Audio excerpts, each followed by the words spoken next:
ఓం శ్రీ మాత్రే నమః. నమస్తే అండి, ఎలా ఉన్నారండి? అంతా బాగున్నారా? నేను కూడా బాగున్నానండి. ఈరోజు కూర అయితే పాస్తా మామిడికాయ వేసి వండుతానండి. మామిడికాయ పాస్తా వండుతాను. వండే విధానం మీకు నేను చూపిస్తాను. చక్కగా పాస్తా అండి, అవిగో మరి పాస్తా ముందుగా ఉడికించుకోవాలి కదా.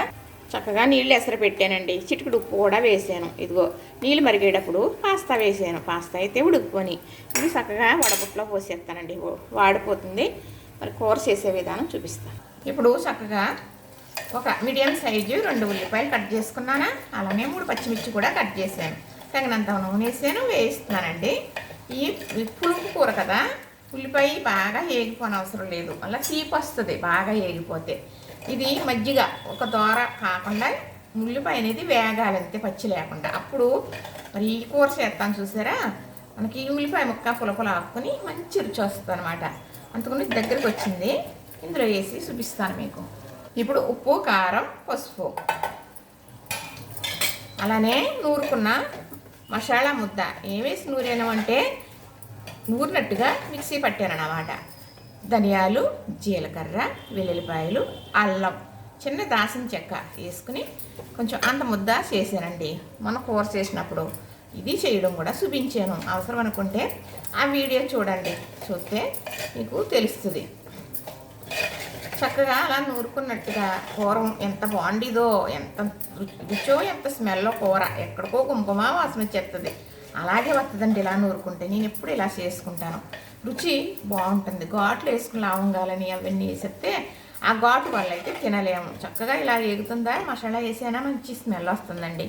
మామిడికాయ, చిన్న సైజు మామిడికాయ తురుమేసుకున్నానండి చక్కగా. ఇది కూడా వేసేసాను కదా, ఇలాగా మగ్గాలి. నీళ్ళు వేసేసామనుకోండి ఇప్పుడు ఇందులో ఏమవుతుందంటే ముక్కల్లాగే ఉంటుంది. పులుపని తిడుతుంది కానీ మామిడికాయ ముక్కల్లాగా కనపడుతుంది. అలా కాకుండా ఇలాగ మనం ఈ ఉప్పు వల్ల ఏమవుతుందంటే గ్రేవీలాగా మగ్గిపోతుంది. అప్పుడు మనం ఇందులో వేసుకునేది వేసుకుందాం. ఇప్పుడు చక్కగా ఇలాగా గ్రేవీలాగా మగ్గిపోయింది కదా. ఇప్పుడు పాస్తా వేసేస్తానండి. చక్కగా ఇదిగో వడబొట్లో పోసాను కదా, వాటర్ అంతా వాడిపోయింది. ఇంతేనండి. చక్కగా కొత్తిమీరది వేసుకున్నాము, కరివేపాకు తిని.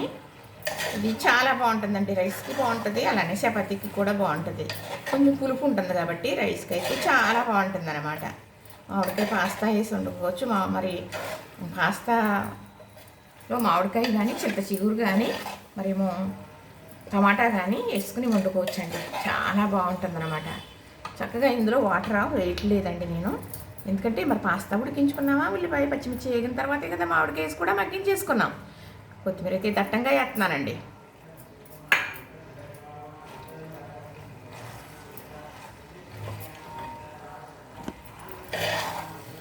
మా వినాయకుడికి పూజ జరుగుతుందండి. మాకు 21వ తారీఖున నిమజ్జనం చేస్తారు శనివారం. అప్పటి వరకు పూజలు ఘనంగా అందుకుంటాడు మరి వినాయకుడు. చక్కగా కూర చూసారా, చూడటానికి బాగుంది కదా. అయిపోయిందండి, పాస్తా కూడా రెడీ అయిపోయింది. చక్కగా పైన మళ్ళీ కొంచెం కొత్తిమీర వేస్తున్నానండి. ఇది చాలా బాగుంటుందండి పాస్తా మామిడికాయ, చాలా బాగుంటుంది. ఏమండి ఇలా చేసుకుంటే ఏది బాగోదు చెప్పండి. చక్కగా అయితే రెడీ అయ్యింది. చూసారు కదా, నచ్చిందా మరి? ఇంతేనండి. చక్కగా అంటే ఇలాంటి కూరలో రైస్లో కొంచెం ఎక్కువ పెట్టుకోవచ్చు, ఎక్కువ కలుపుకోవచ్చు. కొన్ని ఉన్నాయనుకోండి ఎక్కువ కలుపుకోలేము. ఈ పాస్తా వల్ల ఈ మామిడికాయ చాలా కమ్మగా రుచిగా బాగుంటుందండి. నేనైతే ఇలా చేస్తాను. మీరు ఎలా చేస్తారో చూస్తే కామెంట్ పెడతారు కదా. నచ్చింది కదా, లైక్ చేయండి, షేర్ చేయండి, సబ్స్క్రైబ్ కూడా చేసేయండి.